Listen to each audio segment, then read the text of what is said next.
Hey guys, I am Rajneesh and welcome to our channel reality unknown. Last video में हमने देखा था कि एनलाइटनमेंट एग्जैक्टली होता क्या है और किस तरह से माइंड आइडेंटिफिकेशन की प्रॉब्लम की वजह से हम हमारे नेचुरल स्टेट को, हमारे ट्रू स्टेट को ही फील नहीं कर पाते। इस वीडियो में हम वो दो तरीके डिस्कस करेंगे जिन्हें एकार्ट सर ने अपनी बुक के फर्स्ट चैप्टर में ही बताए, जिन्हें अगर हम प्रैक्टिस करें तो हम इस माइंड आइडेंटिफिकेशन की प्रॉब्लम को कंप्लीटली ओवरकम करके अपने नेचुरल स्टेट को फील कर सकते हैं। तो चलिए स्टार्ट करते हैं। ये जो माइंड आइडेंटिफिकेशन की प्रॉब्लम है, ये जैसा कि आप जानते हैं, ये एक ऐसा स्टेट है जिसमें हम कंटिन्यूसली सोचना बंद ही नहीं कर सकते। हमारे दिमाग में कुछ ना कुछ थॉट्स कंटिन्यूसली चलते ही रहते हैं। तो बेसिकली ये थॉट्स होते क्या हैं?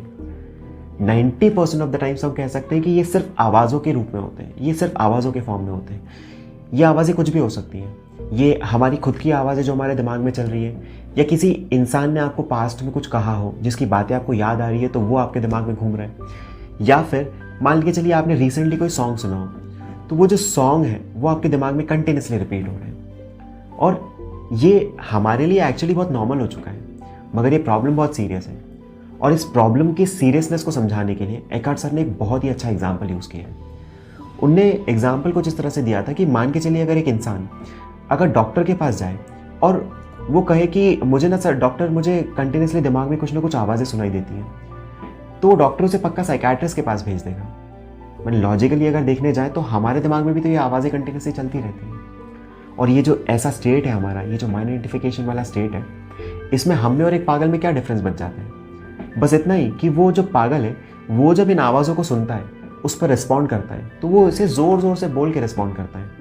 हम भी रिस्पॉन्ड करते हैं, बट जो भी हमारा रिस्पॉन्स रहता है वो सिर्फ अंदर ही रहता है। अब क्वेश्चन ये राइज होता है कि ये जो आवाज़ें हैं जो हम सुनते हैं, ये बेसिकली क्यों होती है, ये एग्जैक्टली होती क्या है? तो ये जो आवाज़ें हैं ये एक्चुअली हमारे कंडीशन माइंड की होती है।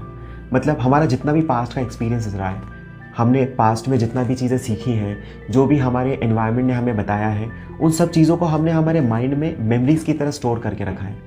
और ये इसी चीज़ की आवाज़ होती है। मतलब देखा जाए तो ये हमारे पास्ट में जो हमारा एक्सपीरियंस है उसकी आवाज़ें हैं। ये यहाँ तक तो ठीक था, मगर जब ये ऑटोमेटिकली हमारे प्रेजेंट में इंटरफेयर करने लगती है, प्रॉब्लम यहाँ आती है। आप हमेशा देखिएगा कि ये जो हर सिचुएशन में, हमारे प्रेजेंट में हम जो भी लाइफ सिचुएशन फेस करते हैं, उसमें हमारा जो फर्स्ट रिएक्शन होता है ना, ये हमेशा इन आवाज़ों पे डिपेंड करता है। जैसे एग्जांपल के लिए मान के चलिए कि आपकी किसी इंसान से बहुत पहले बहुत ज़्यादा बुरी लड़ाई हुई हो। अब कई सालों बाद अगर वो इंसान आपको फिर से मिलता है, तो ये आवाज़ें ऑटोमेटिकली आपका जो थॉट रहता है, आपका जो सोचना रहता है उस इंसान को लेकर, उसे ऑटोमेटिकली नेगेटिव कर देती हैं। और इस तरह से आप हर बार हर लाइफ सिचुएशन में क्या महसूस करेंगे, क्या चीज़ अच्छा लगेगा, क्या बुरा लगेगा, किस चीज़ को आप कैसे जज करेंगे, ये सारी चीज़ें इन आवाज़ों पे डिपेंड करता है। और इसीलिए ये हमारे प्रेजेंट सिचुएशन को बहुत बहुत ज़्यादा हद तक इफेक्ट करता है। और यहाँ तक तो फिर भी ठीक है, हर इंसान अपने फ्यूचर में कुछ अचीव करने की कोशिश करता है, और इसीलिए वो एक गोल सेट करता है कि हाँ, मैं फ्यूचर में ये अचीव करना चाहता हूँ। और यहाँ पर भी ये जो आवाज़ें रहती हैं, क्योंकि हमने पास्ट में बहुत सारे फेलियर्स देखे हैं और ये आवाज़ें इन पास्ट एक्सपीरियंसेस की ही होती हैं, तो हमें बहुत ज़्यादा नेगेटिव आउटकम ये दिखाती हैं। हमें ऐसा लगता है कि अगर ऐसा नहीं हुआ और ऐसा हो गया तो क्या होगा, अगर मैंने ये सोचा ऐसा नहीं हुआ तो क्या होगा। और ये जो चीज़ें होती, यही तो हमारी चिंताएँ होती हैं। तो बेसिकली ये जो नेगेटिव आउटकम्स होते हैं, ये भी इन आवाज़ों पे ही डिपेंड करते हैं। हमारी जितनी भी चिंताएं होती हैं, ये हमारे पास्ट से रिलेटेड जो आवाज़ें हैं, ये हमारा नेगेटिव फ्यूचर प्रेडिक्ट कर रही हैं, ये उन्हीं की आवाज़ें होती हैं। और इसीलिए ये हमारे फ्यूचर और प्रेजेंट को दोनों को इफेक्ट करती हैं।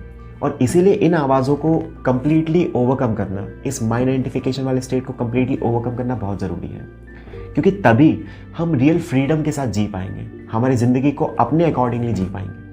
तो पहला तरीका जो एकार्ट सर ने अपनी बुक में बताया है वो है वॉचिंग द थिंकर। अब जैसा कि अभी तक हमने देखा कि ये जो आवाज़ें हम कंटिन्यूसली हमारे दिमाग में सुनते रहते हैं, ये हमारे कंडीशन माइंड की होती हैं। तो अभी तक हम अपने ट्रू सेल्फ को क्यों फील नहीं कर पाए थे? क्योंकि हम ना अपने ट्रू सेल्फ को इन कंडीशन माइंड की जो आवाज़ें हैं इनसे अलग नहीं कर पाए थे। और ये जो तरीका है, ये ना हमें अपने कंडीशन माइंड की आवाज़ों से बिल्कुल अलग करने में हेल्प करते हैं। इस मेथड में हमें करना कुछ नहीं है, हमें बस करना इतना सा है कि जितनी ज़्यादा बार हो सके, जब भी आपको टाइम मिले, हमें बस वो जो आवाज़ें हैं इन्हें सिर्फ सुनना है, हमें सिर्फ इन्हें सुनना है, मगर बिल्कुल भी किसी भी तरह से दिमाग नहीं लगाना है। जैसे ऐसा होता है ना कि मान के चलिए अगर आप एक हाईवे की तरफ पीट करके बैठे हों और वो हाईवे से बहुत सारी गाड़ियाँ निकलती हैं, तो हम उन सारी बाइक्स व्हीकल्स जितने भी होते हैं उन सबकी आवाज़ें सुन पाते हैं और उसमें से किसी भी एक पर दिमाग नहीं लगाते। यही चीज़ें हमें हमारे माइंड में जो वॉइसेस चलती रहती हैं, ये जो आवाज़ें चलती रहती हैं, इनके साथ करना है। हमें इन सारी चीज़ों को, सारी आवाज़ों को सिर्फ सुनना है और उसमें बिल्कुल भी दिमाग नहीं लगाना है। क्योंकि अगर हम दिमाग लगाएंगे तो इसका मतलब ये हो जाएगा कि वही आवाज़ें वापस बैकडोर से एंट्री कर चुकी हैं। अगर हम एक बार ये मेथड जब करते हैं तो कुछ टाइम बाद अगर आप उन आवाज़ों को सिर्फ सुन रहे हैं तो थोड़ी देर बाद आपको ये महसूस होगा कि हाँ, बैकग्राउंड में कहीं दूर वो आवाज़ें हैं और आप यहाँ पर प्रेजेंट हैं। और जैसे ही आपका ध्यान इस चीज़ पर आएगा, ऑटोमेटिकली आप नोटिस करेंगे कि आपके दिमाग में जितनी भी ये जो बैकग्राउंड एक्टिविटीज़ चल रही थी, ये जो वॉइसेस थी, ये जो आवाज़ें थी, ये एकदम बंद हो जाएंगी। और जैसे ये बंद होगी उस टाइम पर आपको वो ट्रू साइलेंस फील होगा। वो ट्रू साइलेंस और वो जो डीप पीस होता है जो आपके नेचुरल स्टेट में होता है, वो आप पहली बार फील कर पाएंगे। और ये एक्सपीरियंस इतना अलग होता है कि आप इसे फील करते से ही समझ जाएंगे। इनिशियली हो सकता है कि ये सिर्फ कुछ 2-3-4 सेकंड से ज़्यादा ना टिके, मगर आपको समझ में आ जाए कि हाँ, ये जो बैकग्राउंड आवाज़ें चलती हैं ये आपकी कंडीशन माइंड की हैं और इन्हें बंद किया जा सकता है। और जब आप इन्हें बंद करते हैं तभी आपको अपने ट्रू सेल्फ के बारे में पता चलता है, तभी आप उसे पहली बार फील कर पाते हैं। चलिए अब हम देखते हैं वो दूसरा तरीका जो एकार्ट सर ने अपनी बुक में बताया है। जो दूसरा तरीका एकार्ट सर ने बताया वो है कि जस्ट बी प्रेजेंट। आप जहाँ भी हैं, जो भी कर रहे हैं, उसमें लेकर पूरी तरह से प्रेजेंट रहिए।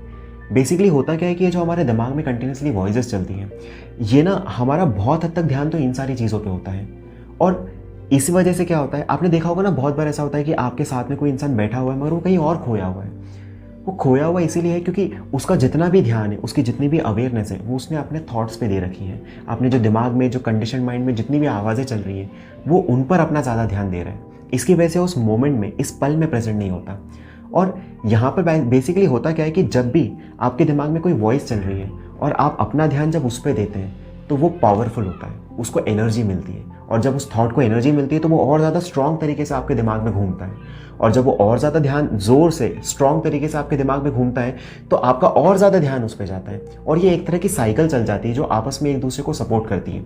और इसीलिए यहाँ से ध्यान हटाना और प्रेजेंट में बने रहना बहुत मुश्किल लगता है लोगों को। मगर अगर हम एक बार आदत डाल लें कि हम पूरी तरह से इस पल में बने रहेंगे तो ये अपने आप एक मैजिक की तरह काम करता है। क्योंकि हमारा जो माइंड कंटिन्यूसली चलता रहता है, तो हमारी ये जो आवाज़ें हम सुनते हैं ये किस चीज़ के बारे में होती है? ये या तो हमारे पास्ट को याद करने से रिलेटेड होती है या फ्यूचर को प्रेडिक्ट करने से रिलेटेड होती है। तो अगर हम जब पूरी तरह से इस पल में बने रहते हैं तो उस टाइम पर ना हमें फ्यूचर को प्रेडिक्ट करने की ज़रूरत पड़ती है, ना हमें पास्ट को यूज़ करने की ज़रूरत पड़ती है। और इसीलिए ये बहुत ज़्यादा इफेक्टिव तरीका रहता है। मगर इतने टाइम में एक्चुअली हुआ क्या है, हम हमेशा मल्टीटास्किंग करने की कोशिश करते हैं। हम 10 काम एक साथ करने की कोशिश करते हैं। हमें हमारे थॉट्स में खोए रहने की आदत सी होती है। इस वजह से हमारे लिए प्रेजेंट में होना या हमारी अवेयरनेस को एक जगह बनाए रखना बहुत मुश्किल सा लगता है। मगर ये जो हमने आदत बिगाड़ ली है, अगर हम इसे सुधार लें और अगर हम पूरी तरह से एक पल को लेकर, इस प्रेजेंट मोमेंट को लेकर अगर अवेयर होना सीख जाएं, तो ये अपने आप में बहुत बड़ा ड्रास्टिक चेंज हमारे जीवन में ला सकता है। और हमारी जो माइंड में जो इनसेसेंट वॉइस होती हैं, ये जो हमारी कंडीशन माइंड की आवाज़ें, इन्हें हमेशा हमेशा के लिए ख़त्म करने में मदद कर सकता है।